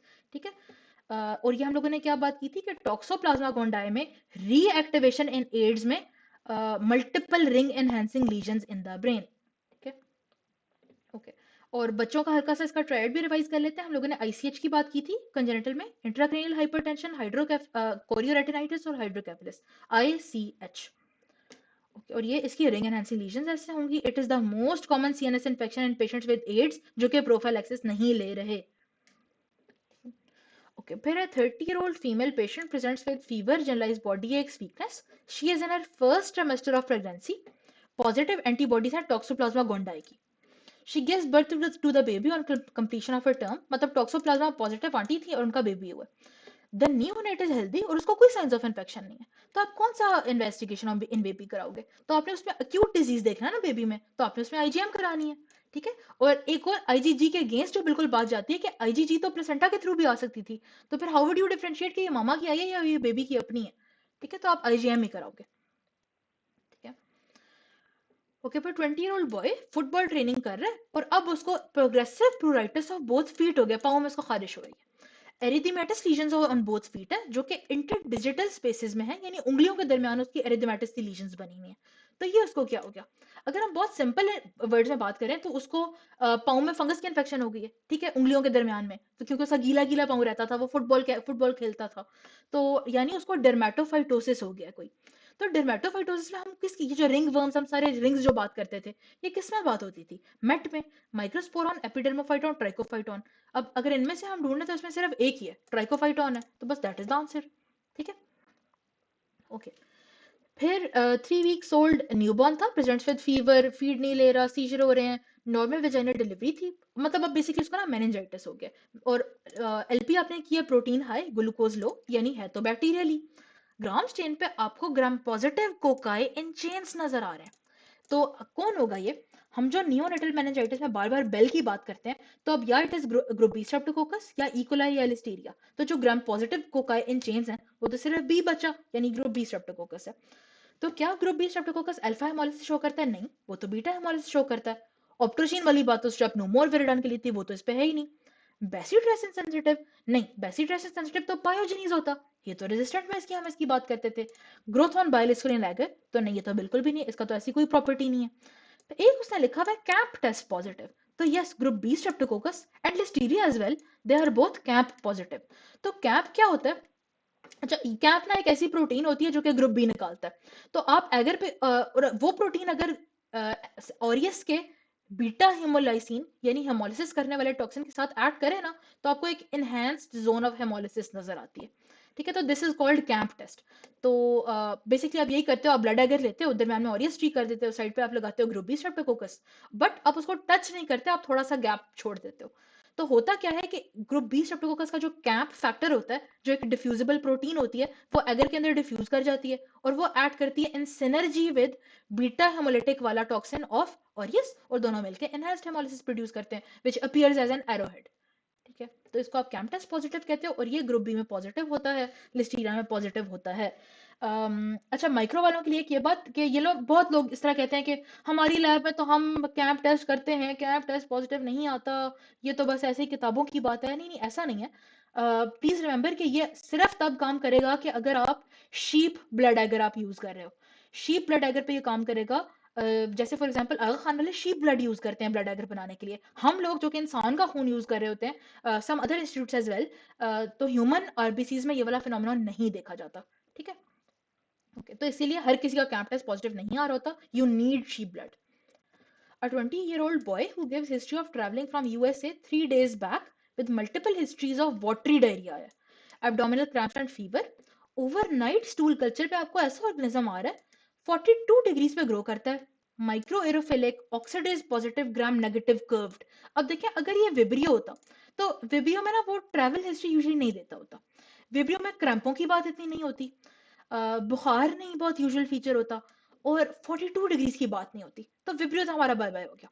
तो ये कौन है जो इतने नखरे करता है, माइक्रो एरोफिलिक भी है, कर्व्ड है, तो क्या पालो बेटर। ठीक है, हम बार बार इसकी 42 माइक्रो एरोफिलिक ऑक्सीडेज पॉजिटिव कैप्नोफिलिक बातें कर चुके हैं। A 10-year-old girl who loves to keep pets presents with fever, enlarged lymph nodes in left axillary region, और आपको ना लिम्फ नोड बायोप्सी पे ग्रेनुलोमास नजर आ रहे हैं। तो उसको तो पेट्स का बड़ा शौक था, तो कौन होता था कि जो हमें स्क्रैच करता था, कैट हमें स्क्रैच करती थी तो हमारे लिम्फ नोड्स बड़े हो जाते थे, लिम्फेडिनोपैथी हो जाती थी, तो बार्टिनेला हेंसली था वो। ठीक है, कैट स्क्रैच डिजीज वाला।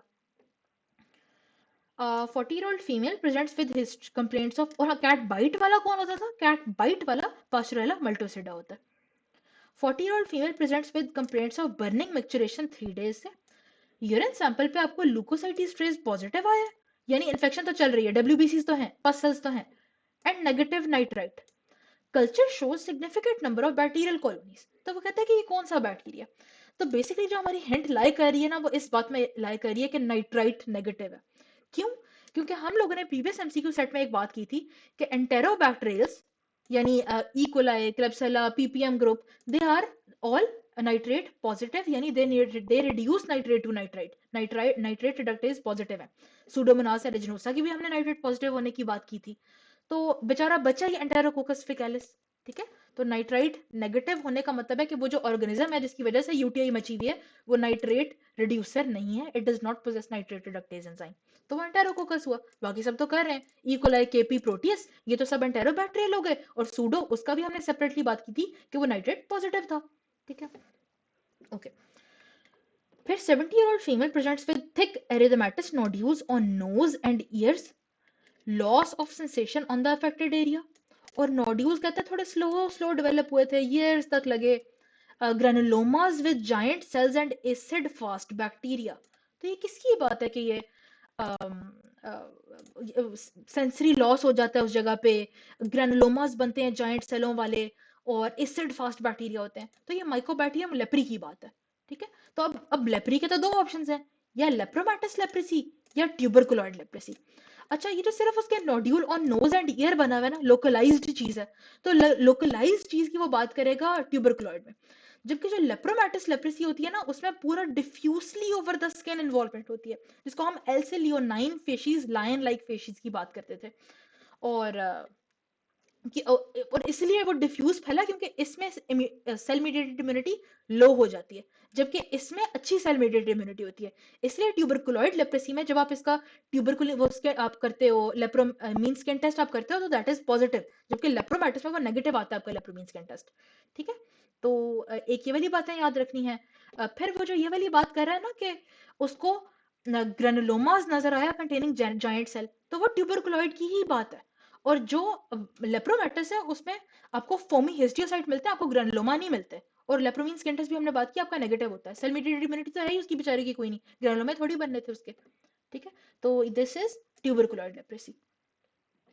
ठीक है, अच्छा फिर हम आगे जाते हैं। अच्छा ये एक और वही वाली बात कि हाइपोपिगमेंटेड आपकी लीजन्स भी बन जाती हैं, और आपकी क्योंकि बिल्कुल नर्वें थिक मिक हो जाती हैं, तो एनेस्थीसिया ऑफ स्किन लीजन्स हो जाता है। ठीक है, जबकि लेप्रोमैटिस लेप्रेसी में हमने कहा कि हाँ, या तो उसकी डिफ्यूज स्किन की इन्वॉल्वमेंट की वजह से उसके लाइन लाइक फेशिस बनेंगे, लॉइन जैसी शक्ल, वो जो थिक स्किन हो जाती है सारे पूरे मुंह पे। और एरिथमा नोडोसम लेप्रा, ये भी लेप्रोमैटिस लेप्रेसी का साइन है। ठीक है, और उसमें आपकी अल्लाह शल्ला पे आपके वो पेनफुल नोड्स बन जाते हैं। A 65-year-old male, known diabetic, hypertensive, severe pain in right ear और डिस्चार्ज निकल रहा है। फिजिकल एग्जाम पे बहुत टेंडरनेस है मेस्टोइड रीजन में, मेस्टोइडाइटिस हुआ भाई हनी। और ईएनटी स्पेशलिस्ट सस्पेक्ट करता है कि मलिग्नेंट ओटाइटिस एक्सटर्ना है। तो ये किसकी लीजन होती थी मलिग्नेंट ओटाइटिस एक्सटर्ना? ये हम बात करते थे सूडोमोनास में, जैसे हम एक्थीमा गैंग्रीनोसम जैसी लीजन, सिस्टिक फाइब्रोसिस में होना, फोलहाउटिव फॉलिकुलाइटिस, ये सब सूडोमोनास एरिजिनोसा की लीजन थी। अगर इसमें वो ये भी बात कर देता है ना कि ये 65 ईयर डायबिटिक था, तो और भी बहुत डिफिनेटिव मजा आता है इस एमसीक्यू को सॉल्व करने का। ठीक है, ओके फिर 50-year-old मेल है, presents with altered social behaviour, memory खराब, जजमेंट खराब, इन द पास्ट वो सेक्सुअली एक्टिव था, और has been detained by police for such activities. अच्छा, अब उसको expressionless face, tremors, dysarthria, neurological deficit, यानी बेसिकली बात वो करना चाह रहा है न्यूरोसिफिलिस की, उस तक आपको लेके जाना चाह रहा है। तो न्यूरोसिफिलिस के लिए वो कह रहा है कि आप कौन सा टेस्ट करोगे। अब सिफिलिस के हमारे पास ऑप्शंस हैं, एक ये और एक ये। तो ये तो नॉन स्पेसिफिक टेस्ट है, तो इस बेचारे से मेरा क्या ही फायदा हो जाना है। तो मैं स्पेसिफिक टेस्ट कर लेती हूँ, मैं एफटीए एबीएस कर लेती हूँ।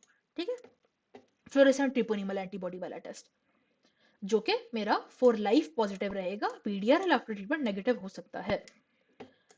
45-year-old मेल, ब्रोंकोजेनिक कैंसर का पेशेंट था, कीमो वगैरह पे था, उसको आईवी कैथेटर्स प्लेस थे। अब उसको बुखार हो गया और पेयर्ड ब्लड कल्चर में आपको ग्राम पॉजिटिव कोकाई इन क्लस्टर्स नजर आए हैं, वो नॉन हेमोलिटिक। अच्छा, ग्राम पॉजिटिव कोकाई इन क्लस्टर्स का मतलब है स्टैफिलोकोकस किसी की बात हो रही है, कुछ ग्रेप लाइक कुछ है, स्टैफिलोकोकस के होंगे। अब कौन सा स्टैफिलोकोकस है? आईवी कैथेटर्स की अगर बात है, तो आईवी लाइनों पे प्रोस्थेटिक चीजों पे हम किसके बैठने की बात करते थे, कौन ग्लाइकोकैलिक्स की वजह से बैठ जाता था वहां पे? That was epididymitis. और नॉन हेमोलिटिक हमें काइंड ऑफ ये हिंट देना चाह रहा है कि ऑरियस नहीं है, कि ये कोई कॉन्स में से है, कोएगुलेज नेगेटिव वालों में से। ठीक है, तो हम क्या एक एल्गोरिदम जो हम बनाते थे उसमें हम क्या फॉलो कराते थे? हम कहते थे कि अगर कैटलेज पॉजिटिव है तो स्टेफिलोकोकस है, कोएगुलेज नेगेटिव है तो हम या स्टेफिलोकोकस एपिडर्माइटिस पे चले जाते थे या स्टेफिलोकोकस सैप्रोफिटिकस पे जाते थे कोएगुलेज नेगेटिव होने पे। अब वो वाला तो है नहीं यहाँ पे, लेकिन because of this non haemolytic वाली बात, आईवी कैथेटर वाली बात, हम कॉन्स के बारे में सोच रहे हैं, यानी कोएगुलेज नेगेटिव वालों में आइदर सैप्रोफिटिकस या एपिडर्माइटिस। अब देखें आईवी कैथेटर पे सैप्रोफिटिकस तो बैठने से रहा, वो तो यूटीआई के साथ था, तो बात हो रही है एपिडर्माइटिस की। तो एपिडर्माइटिस की इनमें से क्या क्वालिटी मैच करती है? एपिडर्माइटिस वाज नोवोबायोसिन सेंसिटिव, जबकि जो सैप्रोफिटिकस था वो नोवोबायोसिन रेजिस्टेंट था। ऑप्टोजीन की बात होती थी नोमो वर्सेस वेरेडान्स में, नोमो वाज सेंसिटिव। बेसिट्रेसन की बात होती थी pyogenes versus group B Streptococcus, pyogenes was sensitive. ठीक है, 70-year-old मैन हंटर है, हंटिंग रैबिट और डियर करके आया है, अब उसको फीवर चिल माइल्जिया हो गया, अच्छा हो गया। He also developed ulcer with black base on his hand, और साइड साइड पे उसके लिम्फ नोड्स भी एनलार्ज थे। अच्छा, ये जो ulcer with black base on hand, इसकी तो मुझे कोई प्यारी तस्वीर मिली कोई नहीं। खैर, ये जो उसने रैबिट्स की बात कर दी है ना, तो रैबिट की बात से ऑलमोस्ट ऑलवेज आप लोगों ने फ्रांसिसेला चूज करना है, और वही कि अल्सर बना, अल्सर के बाद उसको लिम्फेडिनोपैथी हो गई, और ये यूजली यूजली यूजली ना आपको हाथों और पांवों पे मिलेगा। ठीक है, और ये हो क्यों रहा है, क्योंकि आपको वो या तो टिक ने काट लिया या डायरेक्ट वो जो रैबिट की मीट नहीं ऊपर से वो जो उतारते हैं, फर उतारते हैं नाइफ से, तो अगर वो आपके हाथ एक्सपोज है तो उस डायरेक्ट कांटेक्ट से भी आपके अंदर हो सकता है। ठीक है। और माइक्रो वालों के लिए वैसे बता रही हूँ कि वो पूछ सकता है कि जो BCYE अगर होता है, बफेट चारकोल यीस्ट एक्सट्रैक्ट अगर, तो उस पे कौन कौन से ऑर्गेनिजम्स उगते हैं, तो हमने लीजेनेला की तो बात की ही थी, तो फ्रांसिसेला भी उगता है ऑलमोस्ट, बल्कि जितने भी एला फैमिली के मेंबर्स हैं वो सारे उगते हैं। तो ये बस माइक्रो वालों के लिए एक सवाल। ठीक है। अच्छा, 30-year-old female presents with symptoms of, और हाँ एक और हमने बात प्रीवियस सेट में हम क्या कर चुके हैं कि फ्रांसिसेला कि रैबिट की वजह से हो रहा है ना, तो रैबिट भागता है, जिंदा चीज है, तो इसकी वैक्सीन लाइव है, लाइव OPV वाली वैक्सीन भी है और TBV वाली वैक्सीन भी है। ठीक है।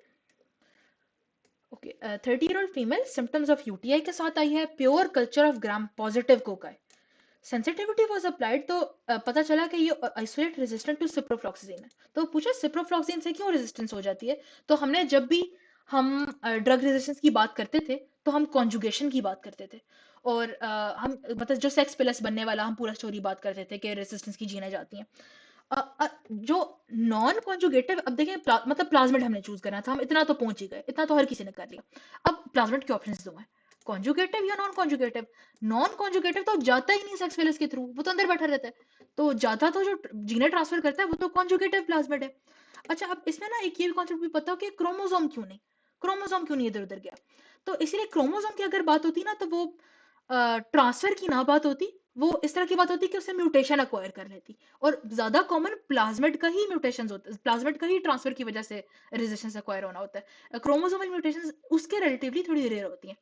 और ये जो फ्लोरोक्विनोलोन्स है इसमें ज्यादा यही होता है इम्प्लिकेटेड कि प्लाज्मिड ट्रांसफर हुआ था, वो गंदी जीन लेके गया। ठीक है। और वो जीएनए किस एंजाइम के रेजिस्टेंट के खिलाफ होगी, तो वो होगी डीएनए गायरेज के खिलाफ। ठीक है। मतलब वो अपना डीएनए गायरेज उस जीन के अक्वायर करके उसको चेंज कर लेगा, दवाई फिर नहीं ऐड कर सकेगी डीएनए गायरेज पे। 8-year-old develops behavioral changes along with deterioration in performance at school. उसको सीजर हो रहे हैं, टैक्सिया, फोकल न्यूरोलॉजिकल डेफिसिट, इवेंचुअली तो बेचारा क्वाड्रिप्लीजिक हो गया और डेथ हो गई है उसकी। तो उसको लेटर ऑन उसको लेबल किया कि उसको ना सबक्यूट स्क्लेरोजिंग पेनिनकेफेलाइटिस हुआ था। तो SSPE की हमने कॉम्प्लिकेशन किससे बात की थी, जिसमें हमने ये भी कहा था कि बड़ी लेट कॉम्प्लिकेशन होती है इस डिजीज की, ये हम जाते थे मीजल्स पे। ठीक है। तो ये बहुत इसका पक्का याद रखना है, काफी ईयर्स आफ्टर मीजल्स ये होती है। ठीक है। अच्छा, एक और हम चीज बस कर लेते हैं कि मीजल्स के बहुत देर के बाद उसको सबक्यूट स्क्लेरोसिस पेनिनकेफेलाइटिस होता है। It is relatively very rare as compared to उसकी दूसरी वाली इन्फेक्शंस, जिसमें हम लोगों ने इसने पता नहीं क्यों नहीं लिखा, बट नमोनिया आफ्टर मीजल्स नहीं भूलना एज अ कॉम्प्लिकेशन, बहुत कॉमन कॉम्प्लिकेशन है वो। ठीक है। ओके, फिर आगे चलते हैं। अच्छा, ये देखें, इवन इसने भी पार्वोवायरस की बात की भी है, जो हम लोगों ने बच्चों में बात की कि एप्लास्टिक क्राइसिस कराएगा, सॉरी बच्चों में भी नहीं बल्कि सिकल सेल वालों में, और रूमेटॉइड आर्थराइटिस लाइक सिम्टम किसमें कराएगा, एडल्ट्स में, ये इसने इधर भी बात कर दी। और देखें मम पे हम लोगों ने जो MCQ कवर किया था कि उसको मेनिंजाइटिस हो गया था, और ऑर्काइटिस की हम लोगों ने बात की थी उस बच्चे में। ठीक है। तो ये इसमें नहीं बोलना, पैरोटिड ग्लैंड बढ़ी हुई थी, ये हमने देखा था। Okay, 50-year-old man develops profuse watery diarrhea, severe dehydration, loose watery stool despite not eating anything, few pus cell, small amount of mucus and no blood. तो ये तो पक्का ही खैर अब हमारा हो गया, watery stool, watery diarrhea, severe dehydration, ये विब्रियो कॉलरी होना था। अच्छा, अब PG training of virology department is conducting research. अच्छा, अब उसने किया क्या है कि उसने किडनी के फाइब्रोब्लास्ट लिए हैं, उसके न्यूक्लियर निकाल दिए हैं, और अब न्यूक्लियर निकाल के जो पिछला पीछे सेल बचा है ना, उसके अंदर वो डिफरेंट वायरसेस डाल रहा है और देख रहे हैं कि कौन सा वायरस साइटोपैथिक इफेक्ट शो करता है। तो कहता है कि कौन सा वायरस होगा जो वो यूज कर रहा होगा, जो वो साइटोपैथिक इफेक्ट्स देखने के लिए यूज कर रहा होगा। तो अब बेसिकली इसमें कॉन्सेप्ट ये है कि न्यूक्लियस उसने रिमूव कर दिया है ना, तो अब वो ये देख रहा है कि मतलब जो उसका साइटोप्लाज्म है उसमें कौन सर्वाइव कर जाता है और इवेंचुअली फिर सेल को मारता है। यानी फॉलोइंग में से वो कौन है जो जिसको न्यूक्लियस नहीं चाहिए फॉर इट्स रेप्लिकेशन, जिसको जस्ट साइटोप्लाज्म चाहिए। अब जनरल रूल के तौर पे ये याद रखें कि जो डीएनए वायरसेस है ना, डीएनए वायरसेस को सारा DNA viruses need the nucleus for their replication and survival वगैरह। तो डीएनए को तो आप ऑटो पे निकाल देना, CMV, एडिनो, रूबेला। ठीक है, CMV, एडिनो, रूबेला तो निकल गए। और जो पोलियो भी डीएनए है, लेकिन इसकी जरा एक बात करते हैं। और जो RNA वायरसेस हैं वो सारे साइटोप्लाज्म में रेप्लिकेट करते हैं, except except influenza virus and retrovirus. Retrovirus में आते हैं ये HTLV जो कि टी सेल ल्यूकीमिया कॉज कराता है, और HIV वायरस जो होता है। ठीक है, अब हमने तो कहा कि पोलियो वायरस भी DNA वायरस है, तो it should need the nucleus ना। ठीक है, अच्छा तो अब इसकी जरा एक एक्सेप्शन वाली बात देखते हैं। ठीक है, अच्छा इसमें ना अब मुझे लग ये रहा है कि अच्छा हाँ, इसमें ना एक और बात है कि पोलियो वायरस को ना साइटोप्लाज्म चाहिए होता है, it does not need the nucleus for its replication. और sorry, polio virus DNA virus नहीं है, पोलियो वायरस RNA वायरस है। और इन्फ्लुएंजा को हमने DD से क्यों निकाल दिया? क्योंकि इन्फ्लुएंजा हमारी एक्सेप्शन था। ठीक है, एक्सेप्शन था RNA वायरस के साइटोप्लाज्म में रेप्लिकेट करने की। और जो पोलियो वायरस है, पोलियो वायरस हमारा RNA वायरस है, तो RNA viruses do not need the nucleus for their survival वगैरह। इसमें एक बड़ा सिंपल सा याद रखें वर्ड, ये मैंने बिल्कुल लाइनें फर्स्ट एड से कॉपी की हुई हैं।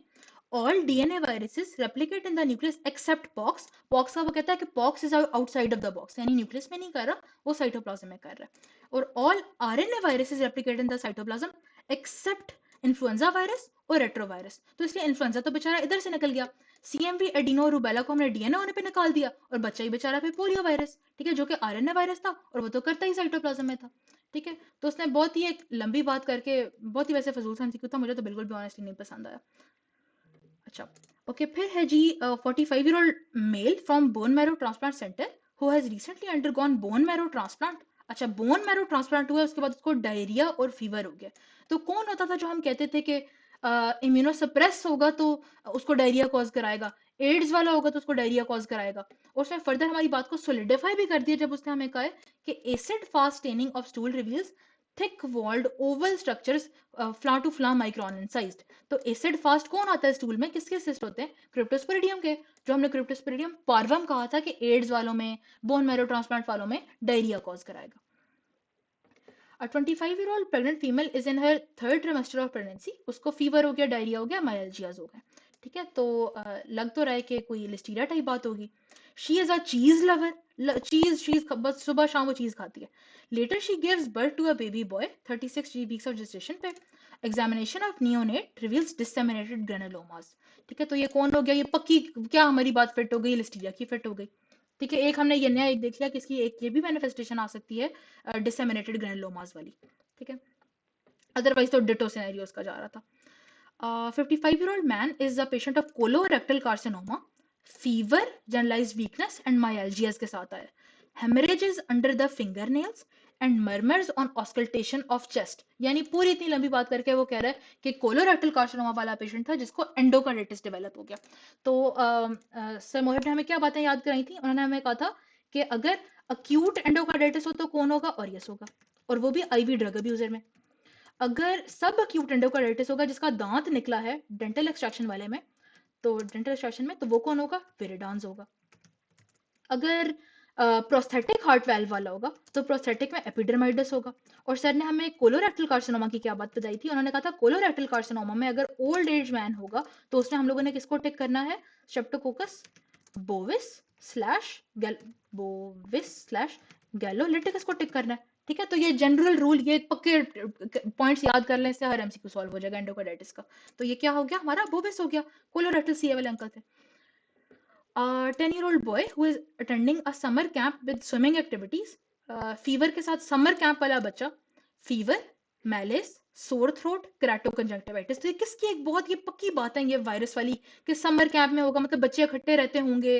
फीवर, सोर थ्रोट, केराटोकंजक्टिवाइटिस, ये कौन है? ये एक ही है, कंजक्टिवाइटिस और ये नमोनिया, फिब्राइल फेरेंजाइटिस।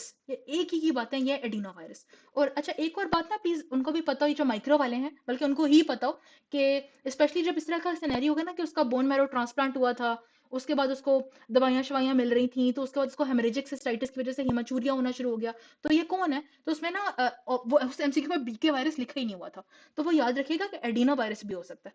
ठीक है, अच्छा फिर है 2-year-old child presents with severe abdominal pain, fever, loose stool, pus, mucus and blood.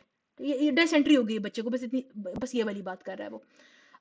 His mother is a nurse और चाइल्ड सुबह में डे केयर में रहता है। अच्छा, जो माइक्रो की एक बड़ी टिपिकल सी हिंट्स नहीं होती, उसमें एक ये हिंट भी है कि डे केयर में वो रहता था। और अच्छा, डे केयर में अगर डायसेंट्री हो जाए ना, तो ये ऑलमोस्ट पक्का है कि अभी हमने आगे जाके शिगेला पे टिक करना है। ठीक है, तो विच वन इज रिस्पॉन्सिबल, तो ये बहुत ही डिफिनेटिव हिंट्स वाला एक एमसीक्यू है। तो डे केयर में रहने वाला बच्चा और उसको डायसेंट्री, तो शिगेला हो जाएगा। ठीक है। Finger flies food faeces. 45-year-old patient था CLL का कीमो पे, उसको डिसेमिनेटेड हिस्टोप्लाज्मोसिस हो गया। तो फैमिली कंसर्न थी कि यार ये तो इन्फेक्शन हमें भी लगा देगा। हाउएवर जब माइक्रोबायोलॉजिस्ट आया तो उसने कहा नहीं नहीं, तसल्ली रखें, अब इस डिजीज का पर्सन टू पर्सन ट्रांसमिशन नहीं होता। क्यों? इसीलिए क्योंकि ये आपके सेल्स के अंदर इंट्रासेल्युलर इसका सर्वाइवल होता है। ठीक है, तो क्योंकि ये इंट्रासेल्युलर रह रहा होता है, तो इसलिए ये दूसरा को ट्रांसमिट नहीं होता। इसका टू ह्यूमन इनिशियली आता ही कैसे है? बर्ड फीसिस से आता है, लेकिन इनसाइड द बॉडी जब वो सारे सेलों के अंदर जाके बैठ जाता है, तो फिर वो पर्सन टू पर्सन नहीं लगता। ठीक है। अच्छा, फिर हम चलते हैं। 45-year-old मैन था, progressive pain in ankles knees wrist hand, ankle knees wrist hand में दर्द था। ही गिव्स हिस्ट्री के कुछ सिमिलर एपिसोड पास्ट में भी होती थी। फेब्राइल है, diffuse petechial rash on trunk and extensor surfaces. Joints भी उसके स्वोलन है, टेंडर है, रिस्ट्रिक्टेड मूवमेंट। और जो जॉइंट का फ्लूइड आपने जब उसका कल्चर लगाया, वो कल्चर तो खैर नहीं किया, जो आपने देखा है तो उस पर WBC काउंट ज्यादा है, हम अज्यूम कर लेते हैं कि वो यही कह रहा होगा कि न्यूट्रोफिल है। ठीक है, तो ये कौन है?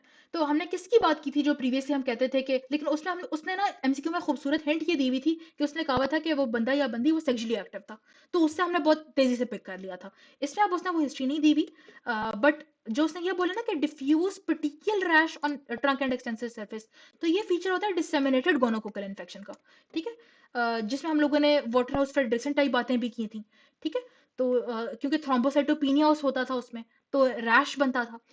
तो ये सारी बातें निसिया गनोरी की थी। अच्छा, लोग इसमें ये कहते हैं कि यार कैंपाइलोबाटर जजनाई क्यों नहीं? उसमें भी तो वो मतलब इस तरह का हो सकता था, बल्कि इस तरह का बात होना कि रिकरेंस होती थी एपिसोड्स की, that is more befitting to Campylobacter, कि उसके आर्थराइटिस को मोर बिफिटिंग है, जो रिएक्टिव आर्थराइटिस वाली बातें होती हैं।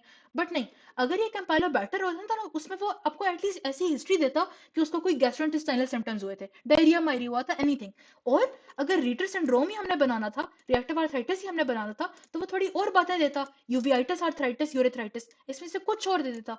उसने तो हमें हिट दिए डिफ्यूज पर्टिकुलर रैश की, that is more fitting towards Neisseria gonorrhoeae. ठीक है। अच्छा, तो ये हो गया।